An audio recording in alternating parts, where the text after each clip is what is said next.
Olá pessoal, boa noite. Aguardando mais convidados entrarem aí para a gente iniciar a nossa live de hoje.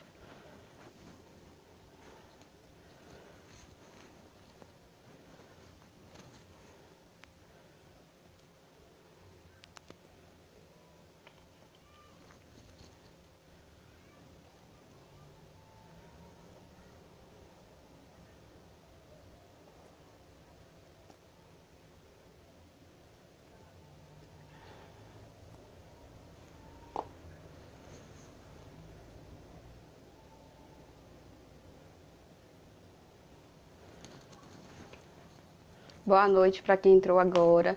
Só estou aguardando mais uns minutinhos para o restante do pessoal ir entrando aí no Instagram, entrando na live, para iniciar a live, né? Na sequência, vou chamar a nossa convidada e a gente dá a sequência. Aguardar só mais um minutinho para ver se o pessoal entra.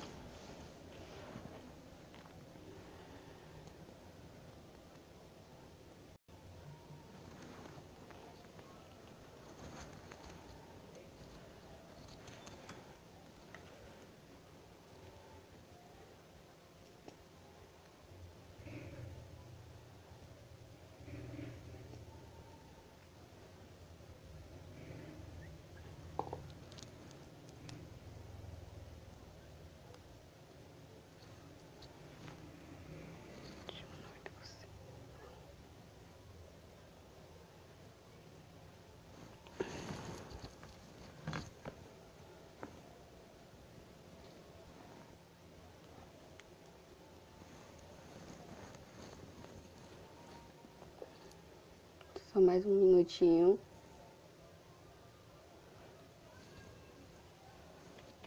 Pessoal, quem já entrou aí, consegue me ouvir bem? Dá só um okzinho aí, se o áudio tá bom, para antes de eu chamar a nossa convidada, verificar se tá tudo certinho. Quem estiver ouvindo legal aí, só dá um ok, por favor.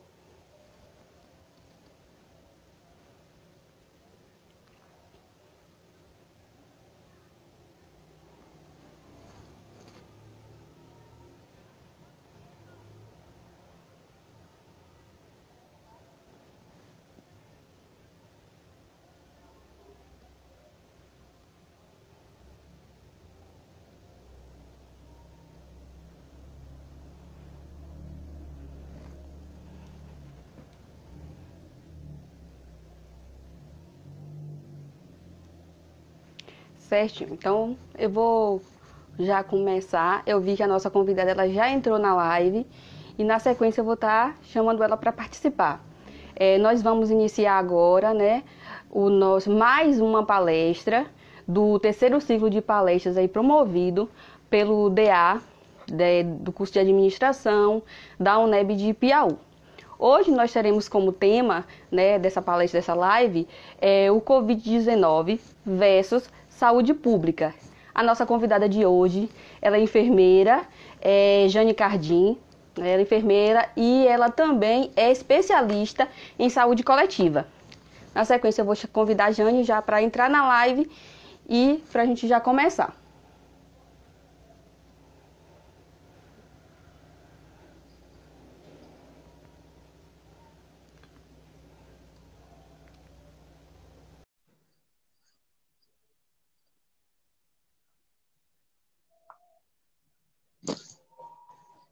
Estou aguardando aí ela aceitar. Olá, Jane, boa noite. Boa noite. Para quem entrou agora, né? Logo no início aí eu falei, nós estamos começando mais uma palestra, terceiro ciclo de palestras aí promovido pelo curso de administração, né, o DA, que é o Diretório Acadêmico do curso. Durante esse período aí que nós estamos sem aula, de pandemia, nós estamos abordando vários temas, né, com essas palestras em live. Hoje nós iremos abordar o tema Covid-19 versus saúde pública. Vou apresentar a nossa convidada, a enfermeira Jane Cardim. Ela também é especialista em saúde coletiva. Jane, eu sou Gislane, né, prazer. Muito É, prazer. serei a mediadora, né, sou mediadora aí nessa live. Jane, quando você estiver à vontade, pode começar a live. Aí, na sequência, o pessoal vai comentando e eu vou só te passando os comentários, dúvidas, né, acerca desse tema aí, que é atual e que com certeza vai cheio de dúvida aí o pessoal perguntando. Certo, boa noite. Desde já eu quero agradecer o convite, eu fiquei muito honrada com esse convite. E é sempre uma boa oportunidade da gente estar levando informação. Como você mesmo disse, eu sou enfermeira, já tenho 14 anos de formada, então já tenho uma historiazinha assim na enfermagem. E o assunto Covid é um assunto assim que para mim tem uma conotação diferente, porque eu pude estar dos dois lados, né? Enquanto profissional que cuida e também enquanto paciente, por conta da contaminação. Esses momentos que eu tive, porque assim, eu fui contaminada logo no início aqui na cidade, né? A gente sabe que é o interior, cidade pequena. Se eu não me engano, eu saí no segundo boletim, então foram assim, um dos primeiros casos mesmo do município. Uhum. Enquanto eu estava em isolamento, eu tive a oportunidade de ler muita coisa que a gente se entristeceu por algum momento, né? Porque houve muito preconceito. A gente que é funcionário do HGI, como naquele primeiro momento os primeiros casos estavam concentrados dentro da unidade hospitalar, algumas pessoas, não todas, mas algumas pessoas viram o hospital, que é um centro de cuidado, viram o hospital como uma ameaça. Como se o coronavírus Verdade. ele respeitasse estrutura física, como se ele só estivesse ali dentro. E eu, com tempo livre, isolada em casa, acabei tendo mais acesso às redes sociais e li coisas do tipo que o profissional que estava contaminado, ele não sabia usar EPI. O profissional que estava contaminado, ele deveria ir para algum lugar distante, como se a gente tivesse que sair da cidade, que deveriam ser demitidos, que deveriam ser substituídos, que o HGI deveria fechar. Então, vendo essas coisas, eu percebi que as pessoas estavam carentes de informação. Porque o preconceito, ele é gerado muitas vezes pela falta de informação, pela informação errada. E dessa informação errada, disso aí, dessa sensação de estar sofrendo preconceito naquele momento, que me veio a ideia de fazer esse projeto. Né? O convite da UNEB surgiu justamente por conta desse projeto, que é um projeto de educação social, Covid para leigos, onde eu reestruturei todo o meu Instagram. Meu Instagram agora ele só tem um assunto, Covid. Então, quem tiver dúvida, pode entrar. Tem vários textinhos e textões imensos sobre o Eu assunto. acompanhei mesmo. Nessa intenção mesmo de combater esse preconceito, de trazer informação de uma forma segura e de uma forma clara, porque telejornais a gente percebe que tem um peso muito grande, né? As pessoas às vezes assistem buscando informação e ficam aterrorizadas, ficam em pânico e a informação mesmo, ela se perde um pouquinho. Então, por isso que eu resolvi reestruturar.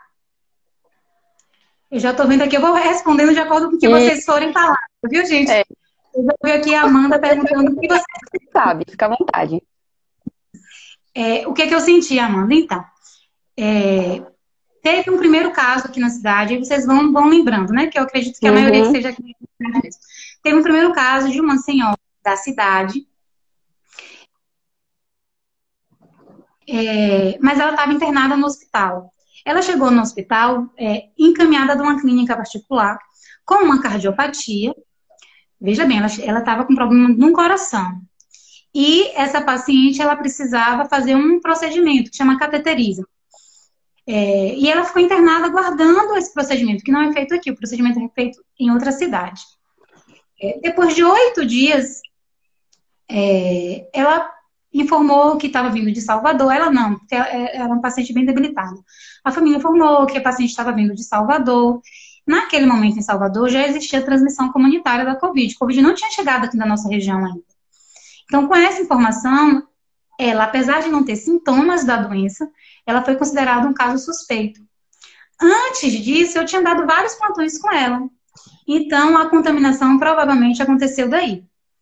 Na sexta-feira, ela recebeu o diagnóstico confirmado de Covid. E no mesmo dia em casa, eu senti uma dor de garganta. Eu dei o plantão o dia todo, trabalho 12 horas seguidas. Cheguei em casa com dor de garganta, mas era uma dor muito leve, uma sensação assim de garganta seca. Aí eu bebi água, fiz um gargarejo, coisa assim bem, e passou, foi super tranquilo. No outro dia, uma sensação de cansaço no corpo, como se eu tivesse trabalhado demais, feito atividade física, coisa que eu não faço. Mas também passou. Na madrugada de sábado para domingo, eu tive febre, uma febre muito baixa. 37,7 é febrícula, a gente nem considera assim oficialmente como febre. Para a Covid, a gente até nem leva em consideração, porque nessa época, as informações mudaram um pouquinho, mas nessa época, final de março, estou falando, considerava febre de Covid 37,8. A minha foi 37,7, um pouquinho abaixo. Mas como eu tinha tido contato com o caso confirmado, essa febrícula foi suficiente para acionar, né, o setor lá do hospital. O meu coordenador, Everaldo, foi uma pessoa assim, fundamental em todo o processo. Ele prontamente conseguiu o teste, eu fiz o teste. Demoraram 6 dias para o teste chegar. E aí, minha gente, cada dia era uma coisa. No dia seguinte eu estava com dor de cabeça. Aí no outro dia meu olho ficou muito vermelho, como se fosse uma conjuntivite, mas passou. Tive diarreia, a dor no corpo aumentou, dor no tórax. Cada hora um sintoma. O sintoma ia e voltava. Tinha dia que eu acordava destruída. Aí no dia seguinte eu estava ótima, parecendo que nada ia acontecer. Quando era de tarde, os sintomas voltavam. Então, eu jurava que não era Covid. Falei, não. Covid não é assim. Covid é tosse. Covid tem que ter coriza. Não tô tendo nada disso. Então, não é Covid. Deve ser dengue. E aí, eu botei na minha cabeça que era dengue. Mas, assim, nesse período todo, eu isolada, em casa, né, no quarto. Nos primeiros dias eu fiquei no quarto, sem ter contato nenhum com minha família. Aí, quando foi no 5º dia de sintoma, eu acordei muito bem disposta, fui lavar o banheiro e não senti o cheiro da água sanitária. Então, eu perdi o olfato. Esse sintoma tem um nomezinho, é anosmia. Anosmia é essa perda do olfato. Você deixa de sentir cheiro. E eu comecei a cheirar, né? Cheirei, que boa, nada. Pinho-sol, sabão em pó, nada. Não consegui, é zero. Você perde totalmente o olfato.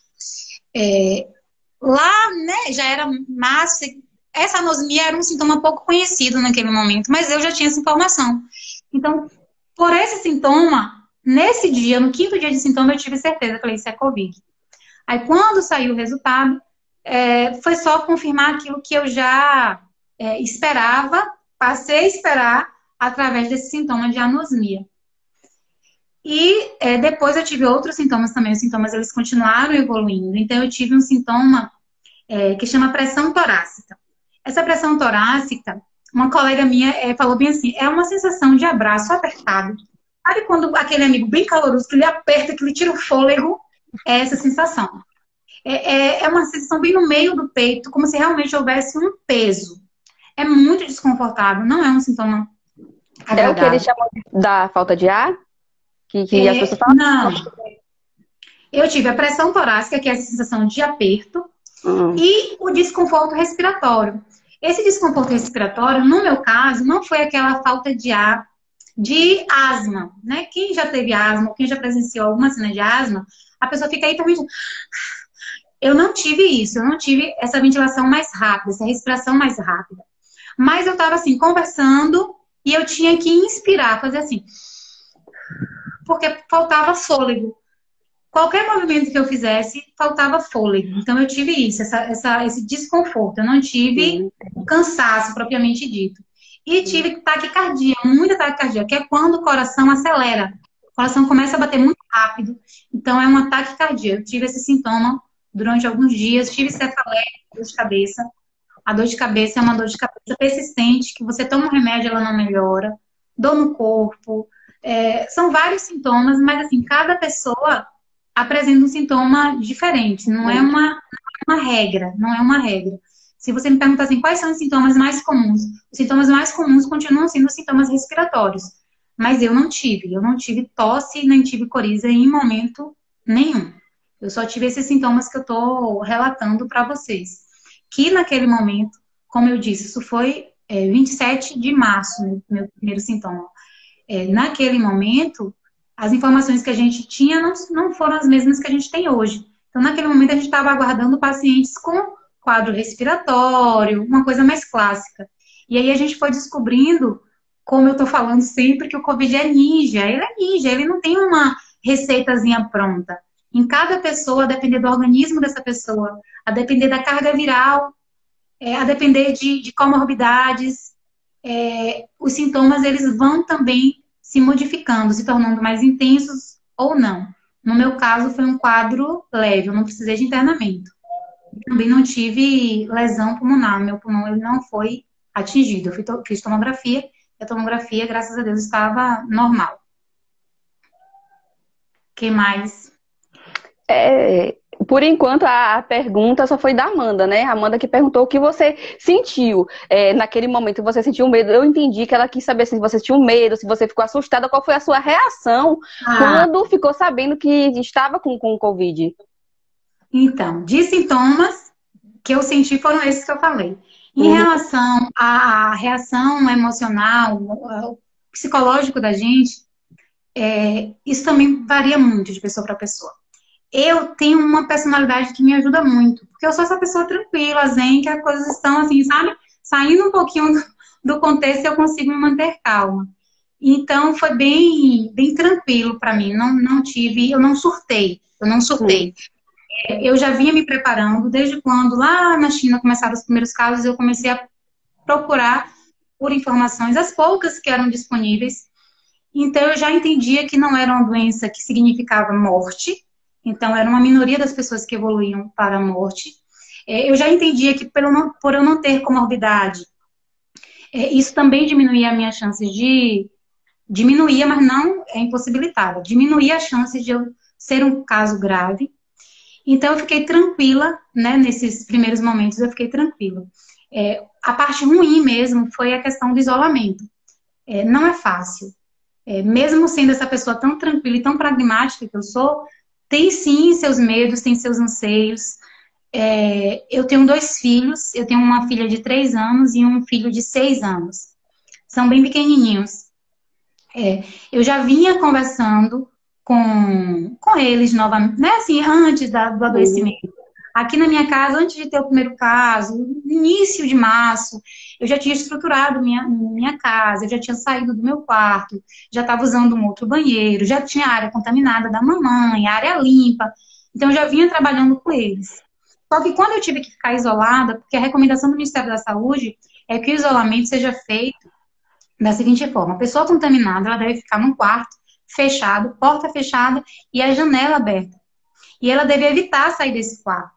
E o que ela precisar de alimentação tem que ser levado até ela, deixado na porta e ela pegar.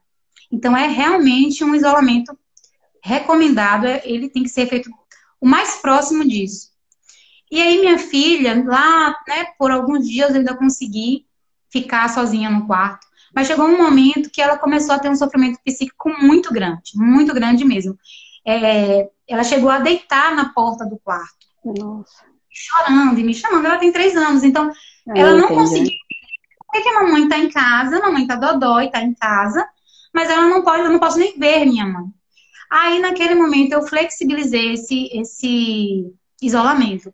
Por que eu flexibilizei? Porque quem é mãe vai me entender melhor do que quem não é mãe. A gente tem um momento que a gente tem que tomar uma decisão e arcar com o risco dessa decisão.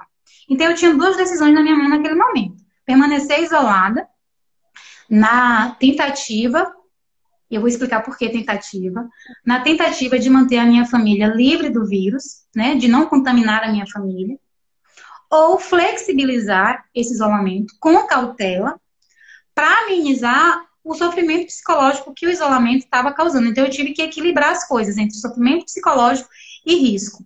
E eu optei por sair do quarto. Então, eu saí do quarto, mas assim, né, usando máscara, higienização das mãos, mantendo, na maior parte do tempo, a distância recomendada. Mas eu saí porque o sofrimento da minha filha, eu não tive coração. Eu fui mãe muito mais do que enfermeira. Eu não tive coração para aguentar ver ela chorando e me solicitando tanto. E por que eu falo tentativa? Hoje a gente já tem alguns estudos que falam que existe a transmissão pré-sintomática. O que é isso? Eu provavelmente já estava transmitindo antes de ter sintomas. Então é uma coisa inevitável, né? Inevitável. Mesmo se eu tivesse permanecido os 14 dias, a chance de exposição era muito grande. Porque eu tive sintomas na sexta noite, quando eu cheguei do trabalho, mas eu poderia sim ter transmitido antes. E isso foge do nosso controle, minha gente. Por isso que quando se fala em profissional de saúde, quando se culpabiliza o profissional de saúde, isso é tão doloroso para a gente. Porque a gente está lá e a gente está se expondo todos os dias. Por 12 horas, 24 horas, 36 horas. A nossa jornada de trabalho é uma jornada grande. E a gente não tem ferramentas que nos impeçam de se contaminar 100% e nem ferramentas que nos impeçam de transmitir 100%. Né? Esse é um fato, isso é uma realidade, a gente não tem. Se os sintomas, porque ainda não é uma comprovação científica, mas se os sintomas realmente, ou se a transmissão realmente precedeu os sintomas, não tem como evitar a transmissão. E aqui em casa, eu acredito que realmente todo mundo foi exposto. Minha filha teve sintomas bem levezinhos, 3 dias de sintoma. Teve tosse, teve coriza, sentiu dor de cabeça. Meu marido teve sintoma também leve, meu filho não teve sintoma nenhum. Mas, assim, eles não fizeram um teste de SWAB. Eu vou depois explicar essa questão do teste para vocês. Eles fizeram só o teste rápido, o teste rápido deu negativo. Eu vi alguém perguntando ali em relação ao tratamento. A Amanda que perguntou, e ela perguntou também sobre o medicamento, se você tomou a citromicina. Isso, a azitromicina. Qual foi o remédio que você tomou? Essa questão de tratamento é babado e confusão, porque é polêmica pura. Gente. Verdade. É polêmica pura. Por que se tornou polêmica? Porque entrou política onde não deveria entrar, minha gente. Esse questão diagnóstico de saúde não cabe política, não cabe, é ciência. Então, assim, minha experiência. Você tomou o quê, Jane? Amanda, eu tomei dipirona porque eu tava com dor de cabeça. Tomei dipirona, não tomei mais nada. E aí, pode tomar, não pode tomar? Então, aí vamos para outra seara. Existe tratamento comprovado para a Covid? Não. Isso eu posso afirmar com toda certeza. Não existe tratamento para a Covid até o momento. Hoje, dia 5 de junho, não existe tratamento que esteja comprovado. Existem medicamentos que estão sendo testados e que estão tendo bom resultado? Sim, existem. Graças a Deus que eles existem. Mas a gente não tem nada que esteja ainda comprovado. Outra coisa extremamente importante é que 80% mais ou menos, estima-se, né, que seja 80% das pessoas vão evoluir com melhora total, sem uso de medicação nenhuma. Nossa, 80 pessoas. Pense aí, de cada 100 contaminados, 80 pessoas vão evoluir e vão melhorar, porque a doença é benigna e ela é autolimitada. Ou seja, é como se fosse uma gripe. Pronto. Não estou comparando a doença com uma gripe, estou comparando a evolução. A evolução é como se fosse a evolução de uma gripe. Mas aí vem a medicaçãozinha, né? Vamos usar o exemplo clássico, que é o que está na moda, né? A cloriquina. Mas usou a cloriquina e melhorou. Poxa, mas 80% já ia melhorar sem ela. Né? Então, estão existindo, assim, pessoas que estão se comportando como se fossem heróis. Principalmente profissionais médicos. E eu não estou criticando a classe médica. Eu estou criticando alguns profissionais, especialmente os médicos, mas também tem enfermeiros, que ficam fazendo videozinhos que viralizam na internet, falando do kit Covid, que usou isso, usou aquilo, e que as pessoas estão ficando boas. E muitas vezes as pessoas são tendenciosas a acreditar nisso. Só que eu estou dizendo para vocês que 80% vão melhorar. Então a gente não tem como atribuir milagre, né? É porque é o remédio. Será que é o remédio? Né? Não conseguiu ainda se provar isso. Naturalmente as pessoas evoluem. E eu sou prova viva disso. Eu tomei dipirona porque a dor de cabeça estava insuportável. Fora isso, hidratação, boa alimentação e repouso. Mais nada. No meu caso, que foi um sintoma leve. Ô, Jane, mas você acha que é perigoso tomar cloriquina?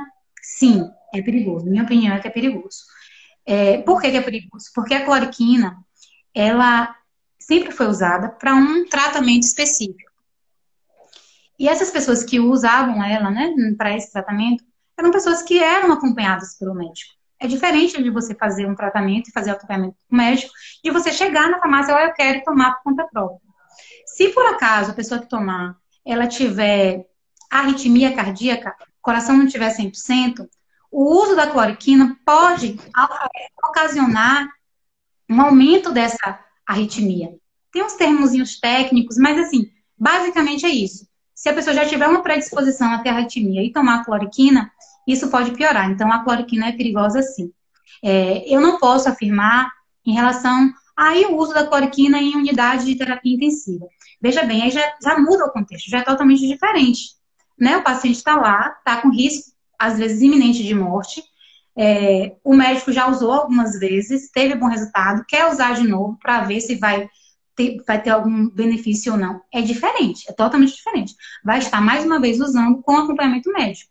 É muito diferente de você espirrar, ir na farmácia e comprar. Graças a Deus hoje não é mais possível.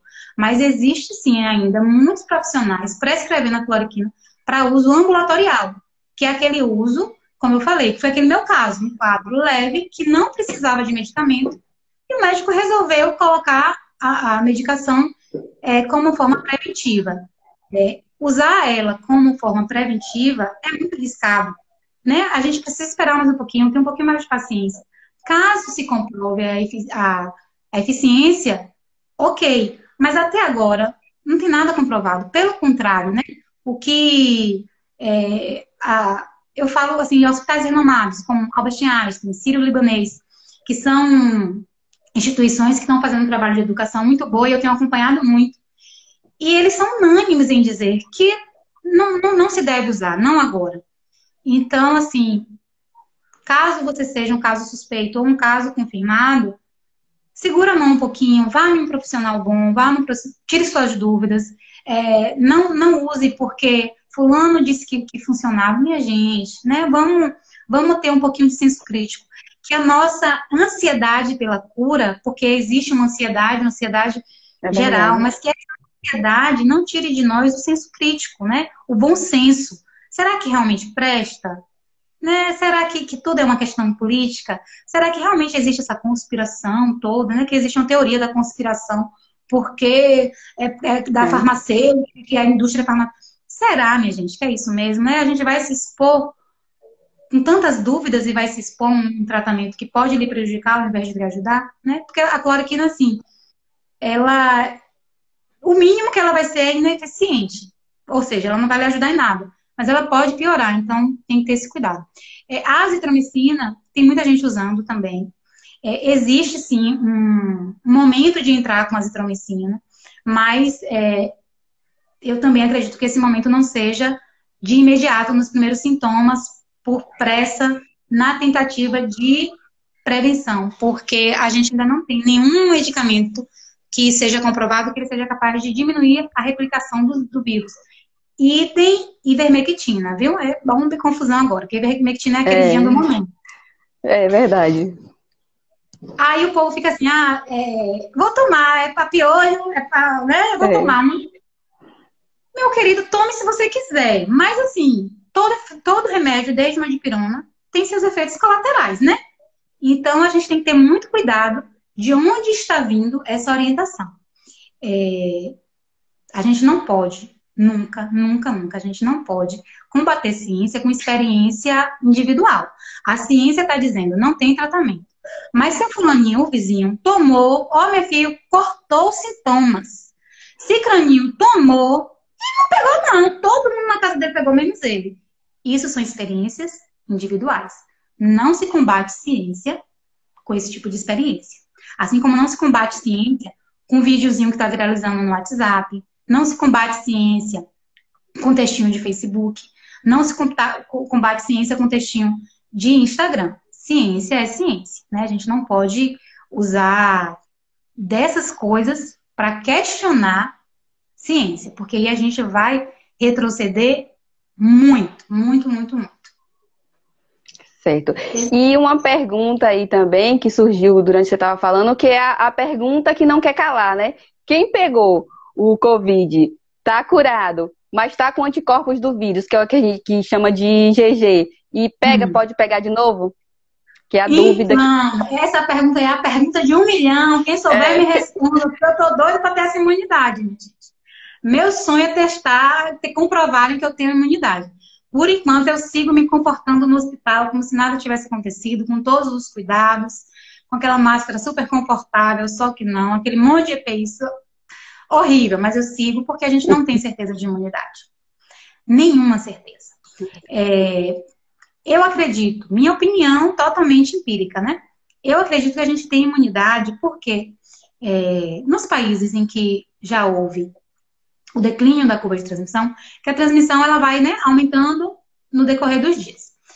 Nos países que houve declínio, né, a curva subiu e agora baixou, isso prova que as pessoas elas não estão se reinfectando. Por quê? Porque se elas estivessem se reinfectando, se infectou e se reinfectou de novo, a curva não iria baixar. A curva ia ser sempre ascendente, né? Então, o que a gente tem a nosso favor é a epidemiologia nesse sentido, né? Que não há reinfecção porque a curva, ela baixa. Aí teve um depoimento de um médico que também viralizou no Facebook, Daniel Tanaka, se eu não me engano. E muitas pessoas me perguntaram sobre esse caso. Porque na manchete da reportagem ele fala que ele foi reinfectado. Só que quando a gente vai ler o que ele fala, fica muito claro que não foi reinfecção. Por que não foi reinfecção, Jane? Quando a gente tem um vírus, não só Covid, qualquer doença que você tem, a resposta imunológica ela tem 2 momentos importantes, que são os anticorpos IgM e IgG. A gente sempre vê que vocês estão, né? São siglas comuns para a gente da área de saúde, mas para quem não acabou sendo, porque volta e meia tem um negócio de IgG, IgM faz aquela confusão, que negócio é esse? O IgM é o seguinte, eu tive contato com o vírus, e aí, depois de alguns dias, não é de imediato, mas depois de alguns dias, a minha defesa, a defesa do meu organismo, meus anticorpos, eles vão combater aquele vírus. E eles vão chegando aos poucos, né? Não chegou e acabou com tudo, porque a gente não tem esse sistema de defesa tão poderoso assim. A gente tem um sistema de defesa um pouquinho devagar, mais devagar para uns do que para outros. Então, é a primeira resposta. São os primeiros soldadinhos que chegam lá. Quando eu fizer o teste, nesse momento vai dar IgM positivo. Ou seja, já estou com anticorpos. Eu estou infectada ainda, mas já tenho os anticorpos que já estão lá começando a querer expulsar esse vírus. O médico, ele foi nesse momento. Ele estava com IgM positivo. Ou seja, já tinha anticorpos? Tinha. Mas também tinha vírus. E ele foi. E o trabalho dele de linha de frente, de terapia intensiva, a exposição a cargas virais altas, porque são pacientes graves no auge da transmissão.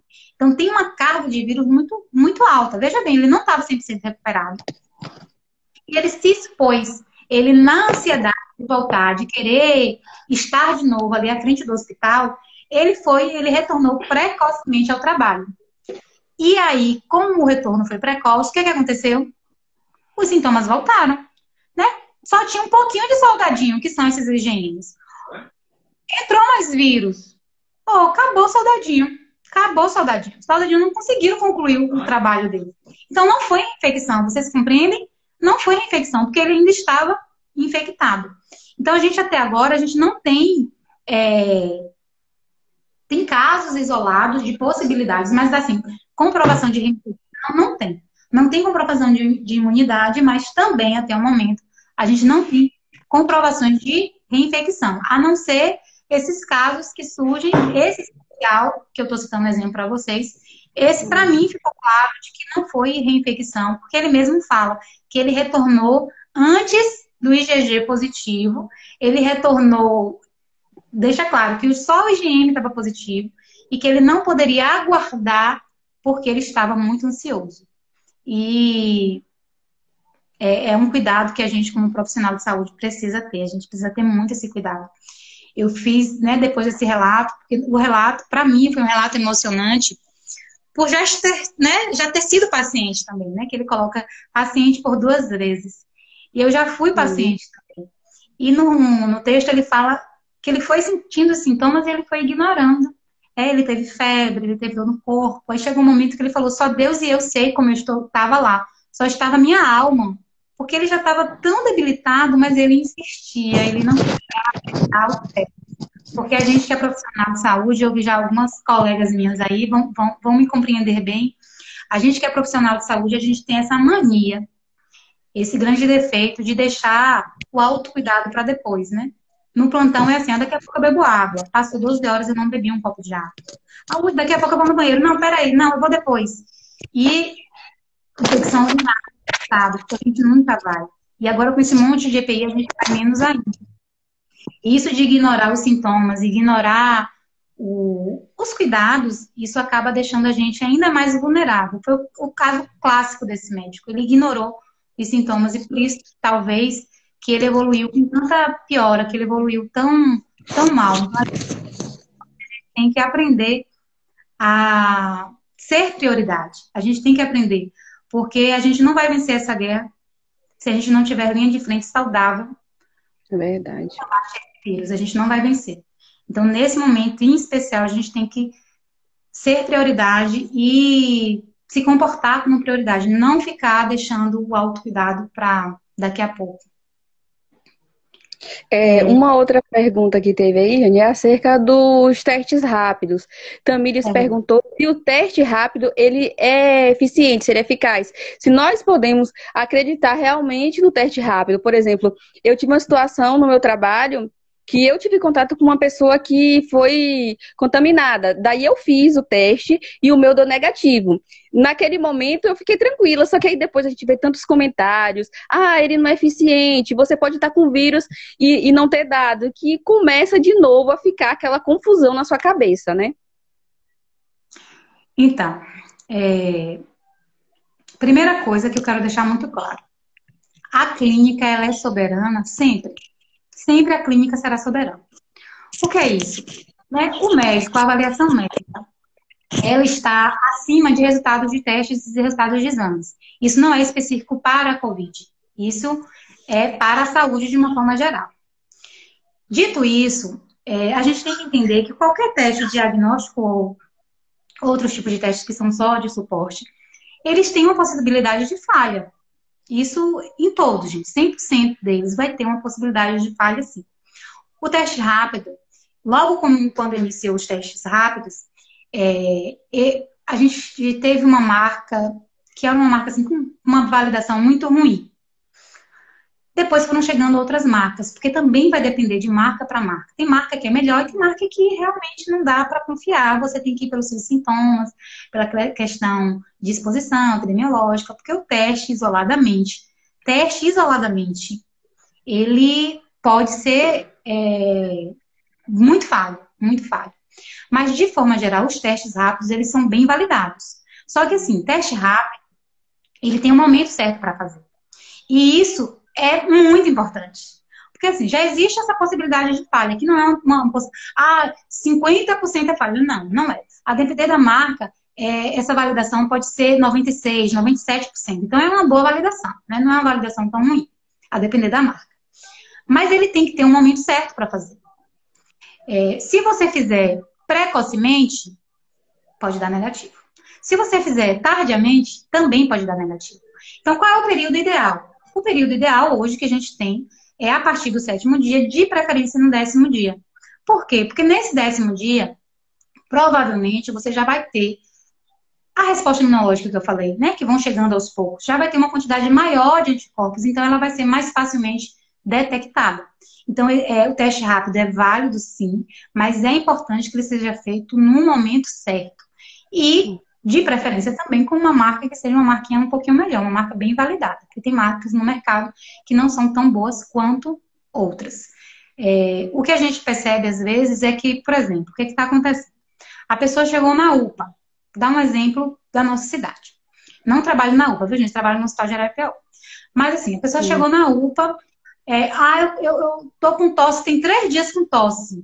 Que absurdo não fazer o teste. Então, né? Se fizer, vai dar negativo. E aí a gente tem que controlar um pouquinho essa ansiedade, porque as pessoas não entendem por que elas têm que esperar. E elas precisam esperar sim, né? Elas precisam esperar para poder fazer o teste no momento certo. E sempre, sempre, sempre. Ficou na dúvida? No teu caso, tu ficou na dúvida? Qual era a orientação daquele momento? Procura um médico, conversa com o médico. Porque aí, cada caso, a gente tem que especificar um pouquinho mais, tem que ver como é que foi essa exposição, se teve algum sintoma. Tem pessoas que têm sintomas, mas que nem se tocam que aquilo ali foi um sintoma. Então, a gente tem que ter esse atendimento individualizado para avaliar o resultado do teste. Porque a avaliação do resultado do teste não é só se tem uma lista ou duas, se é positivo ou negativo. Uhum.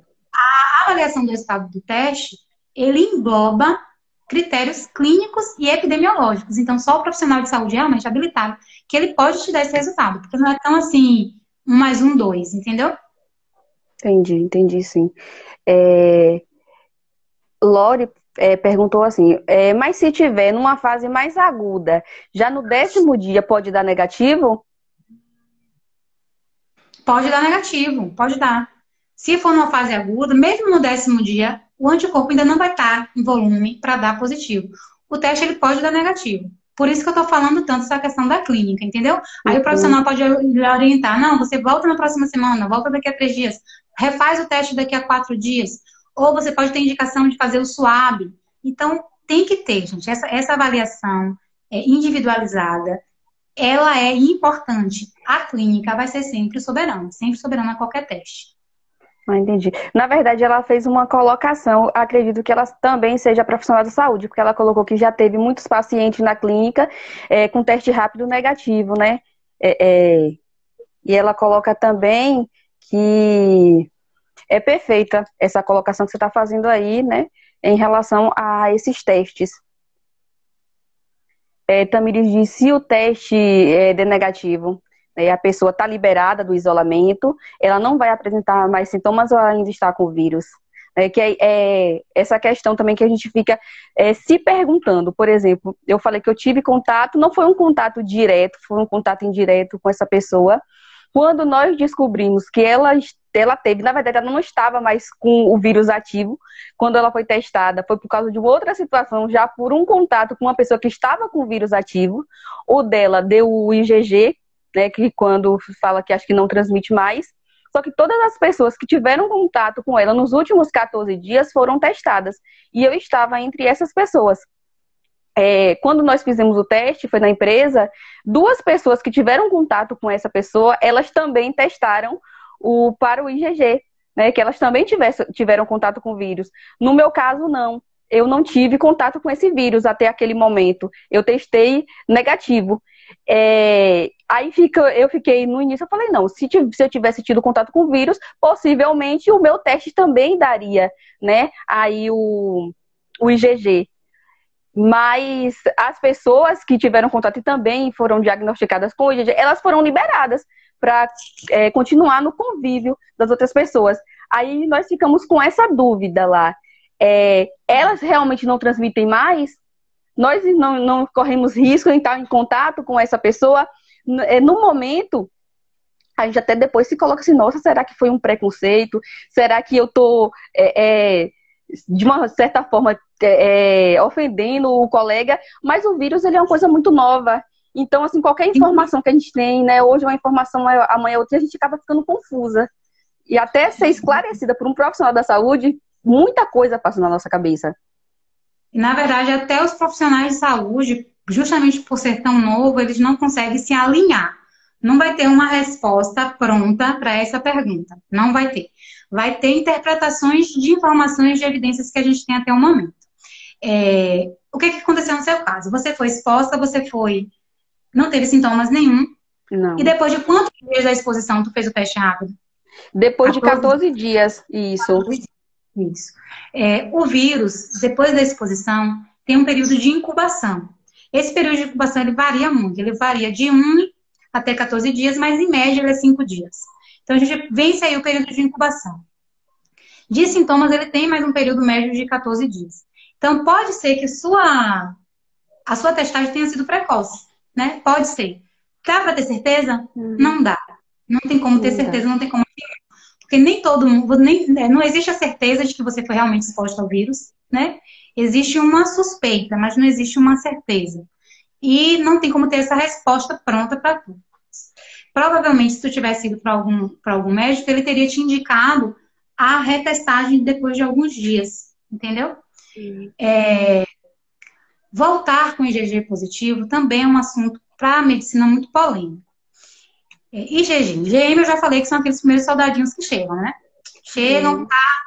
Eles chegam e eles começam a tentar colocar o vírus para fora, mas eles não dão conta.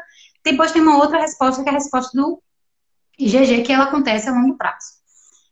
Na maioria das doenças, o IgG acontece quando a pessoa está curada. Positivei para IgG, estou curada. Só que na Covid, minha gente, nem isso é mais certo.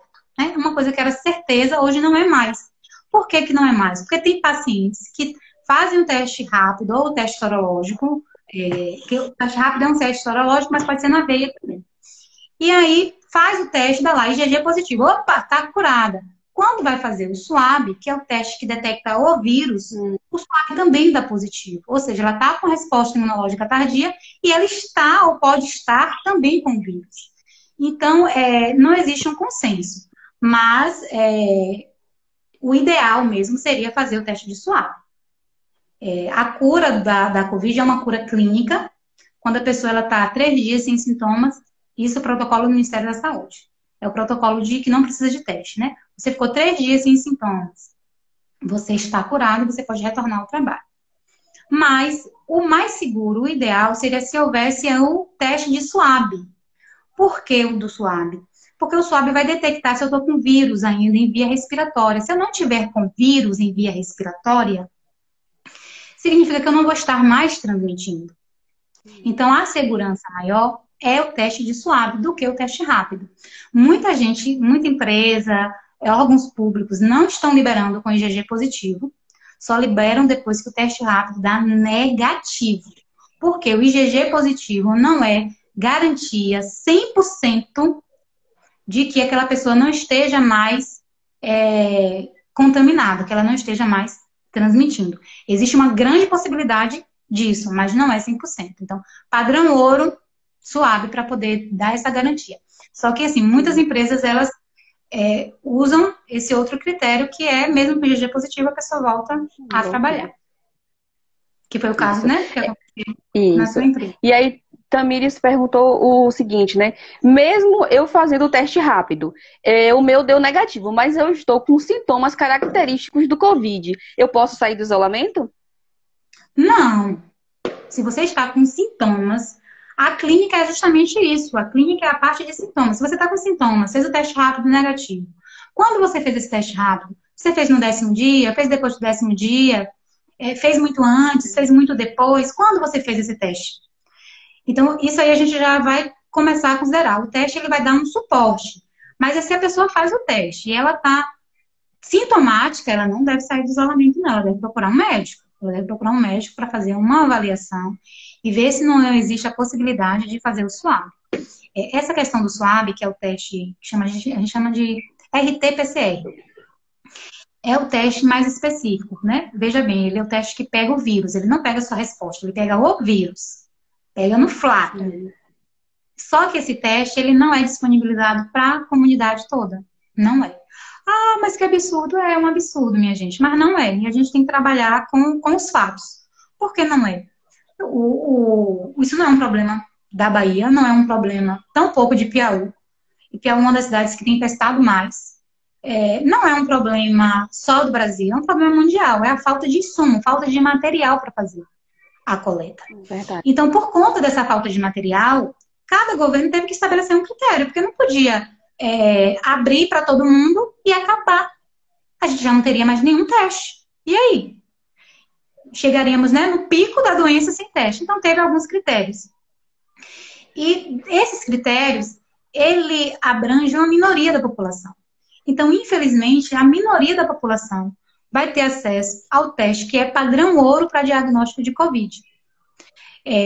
Isso pelo SUS. A única possibilidade é o teste particular, que, se eu não me engano, nem plano de saúde está cobrindo. Então, o teste tem que ser feito particular mesmo, em cash, porque não tem cobertura de plano. Mas, assim, se as pessoas tivessem acesso mais facilitado, porque é um valor alto, né? É um valor de 300 e poucos reais, não é um valor acessível. Então, se as pessoas tivessem acesso a esse teste, eu acredito que os números que a gente tem aí hoje seriam bem diferentes, seriam maiores, não seriam menores, seriam maiores. Se a gente tivesse uma ampla testagem, infelizmente a gente não tem e não vamos ter, porque a tendência não é, daqui a pouco melhora, não. Não vai melhorar, não. Pode até ampliar mais um pouquinho, mas melhorar e tornar ampla testagem a gente não vai conseguir de jeito nenhum. Aí É vai ficar sempre complicado, com esse né? critério do teste rápido, entendeu? Que não é o padrão ouro. O padrão ouro é o teste de swab. A gente está usando o É, teste rápido. certo. E voltando, assim, à questão de uma curiosidade minha, do medicamento. Os profissionais de saúde, vocês, profissionais de saúde, vocês indicam algum tipo de medicamento? Porque, assim, essa semana eu tive uma pessoa que ela me falou, eu senti todos os sintomas do Covid e tal. Procurei uma unidade de saúde. Chegando lá, o médico fez um diagnóstico, falou que isso não era sintoma de Covid. Ela estava há 3 dias tendo febre, 3 dias consecutivos tendo febre, ela estava sentindo muita dor de cabeça e dor no corpo. E o médico falou para ela que era sintomas de dengue e não era sintoma de Covid. Então, assim, é realmente, às vezes, preocupante, a depender do lugar que você procure. Porque eu acredito, não sou profissional de saúde, mas eu acredito que não se pode dar um diagnóstico assim, dengue, Covid. Na dúvida, eu acredito que seria melhor, me corrija se eu estiver errada, deixar essa pessoa já isolada, porque realmente não se sabe se ela estava com dengue ou se ela estava com Covid. Mas como o médico falou que era dengue e não orientou ela a ficar isolada, ela continuou convivendo com as pessoas normalmente. E isso é muito perigoso. E eu acredito que é dessa forma também que o vírus ele vai se espalhando. Com certeza. Existe protocolos, né? Protocolos oficiais do Ministério da Saúde, que determinam o que é um caso suspeito para a Covid. Então, o Ministério da Saúde ele traz 2 exemplos. O que é um caso suspeito para a Covid? É uma pessoa com síndrome gripal, né? Febre, ou dor de garganta, ou coriza. E existe também a possibilidade de ou desconforto respiratório. O outro critério é uma pessoa com síndrome respiratória aguda grave, que é aquela gripe mais forte, com maiores complicações. Pelo que você está falando, pegando só esse fragmento de informação, ela se enquadraria, sim, em um caso suspeito de Covid. Só que cada médico ele trabalha com critério. A gente não tem receita de bolo, né? Então, cada médico ele tem uma abordagem, cada médico ele lê e interpreta de uma forma, e ele tem autonomia para estabelecer a conduta dele. Eu não vou dizer se está certo ou se está errado, mas ele tem autonomia, sim, para fazer o diagnóstico diferencial dele. Eu, enquanto enfermeira, eu não posso firmar diagnóstico. Diagnóstico é competência médica. Orientaria o isolamento, sim, né? Eu orientaria o isolamento. Inclusive, a unidade que a gente tem de referência hoje no município não são os PSFs, é a UPA, né? O Centro de Triagem. Então, é importante a pessoa que apresentar sintomas se dirigir à UPA. E lá o médico vai fazer o diagnóstico a partir da informação que ele receber, certo? Não existe só Covid, né? Não é só Covid que causa esses sintomas. A gente sabe que existe dengue, existe influenza, H1N1 continua existindo. As doenças, elas não foram embora porque a Covid chegou. Elas continuam todas agora. E principalmente agora nesse período de frio que a gente vai estar entrando. Mas estamos em uma pandemia e a gente não pode negligenciar isso, né? Na dúvida, pense em Covid, cogite pelo menos a possibilidade de ser Covid. E mesmo que seja um excesso de precaução, oriente o isolamento. Porque é dessa forma que a gente diminui a transmissão. É uma doença de alta transmissibilidade. Então, assim, você passa muito facilmente, né? Através da via respiratória, através de superfície. Então, não tem por que deixar uma pessoa que se enquadra em caso suspeito fora do isolamento, né? A gente precisa ter esse cuidado, sim. A gente precisa ter essa precaução, sim. Mesmo que ela seja excessiva. Essa é a minha opinião. Mas, como eu disse, minha opinião diverge da opinião de muitos, né? Tem gente que não, porque tudo é Covid. Mas eu, como estive lá, estive cá, eu penso que o excesso, nesse momento de pandemia, ele faz mais bem do que mal. Certeza. né? Certo? Certinho.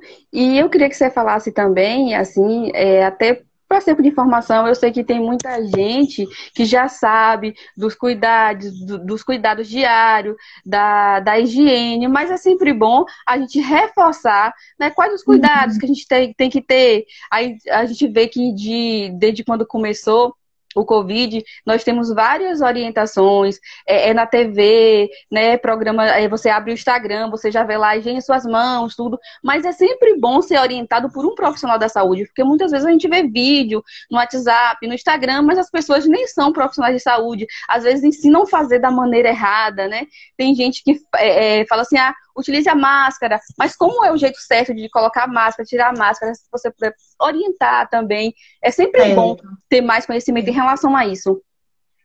Nunca, nunca Nunca é é demais, né? demais falar sobre isso, né?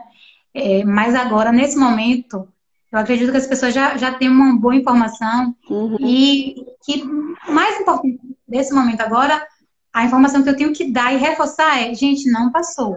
Não relaxem nas medidas preventivas porque não passou.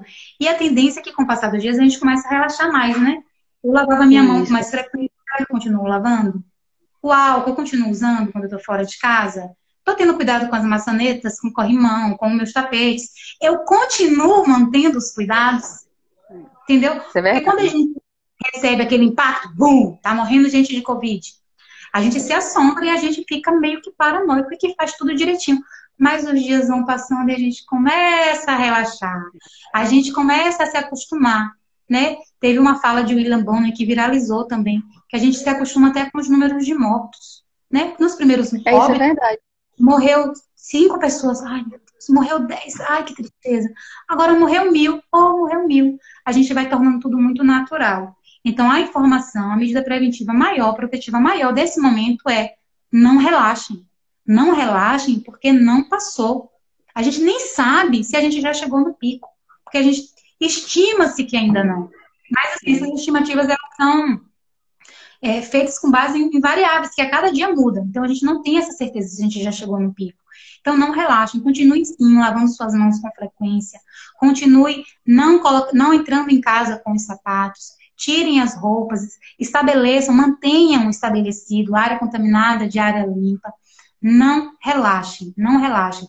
Porque se não chegou ainda, né, na sua casa, pode chegar. E mesmo se já chegou, você não tem essa certeza, assim como eu não tenho, de imunidade, se a gente está imune ou não. A questão da máscara, né? A gente sempre tá falando a questão de não ficar tocando na máscara. A gente vê cenas que a gente não entende porque a pessoa está usando máscara, né? Fique sem É máscara. verdade. Toca toda hora. Use uma máscara, minha gente, que caiba no seu rosto. Essa semana eu vi uma cena que a pessoa ia falando e a máscara aí puxava. Desce. Use uma máscara do tamanho do seu rosto. Não use uma máscara grande, porque ela vai ficar toda hora saindo e você com sua mãozinha contaminada toda hora vai ficar arrumando. Aí a máscara, ao invés de lhe proteger, vai ser um instrumento de transmissão, de contaminação. Então tenha cuidado, esse cuidado com a máscara e a questão do usar, pegar sempre, né? Não na frente no tecido, mas sempre no elásticozinho. A máscara de caseira, ela não pode usar forever, né? Tem gente que bota a máscara de manhã e quer tirar de noite. Não funciona assim. Ela tem que ser usada pelo menos a cada 2 horas, ela tem que ser trocada, porque ela fica úmida, né? A gente conversa, sai saliva. E quando você deixa o tecido úmido, ele não lhe protege mais nada. Então, a questão que ele é uma barreira, né? Ele deixa de ser essa barreira. Então, a gente tem que ficar trocando a máscara. Acho que são essas informações que a gente ainda está pecando, né? No relaxamento e às vezes também no uso inadequado dessas medidas. Tipo assim, lá onde eu trabalho, a orientação que a gente passa é. Ô, Jane, essa live já tá no finalzinho. Eu vou encerrar e vou começar um outro bloco, né? Porque a gente tem o tempo, Ah, né? ótimo. Aí a gente já tá no Passo final, já rápido, estamos com o tempo do sol. Eu vou encerrar e te chamo novamente. Aí eu volto e faço a pergunta, certo? tá certo. Tchauzinho. Tá, daqui a pouco.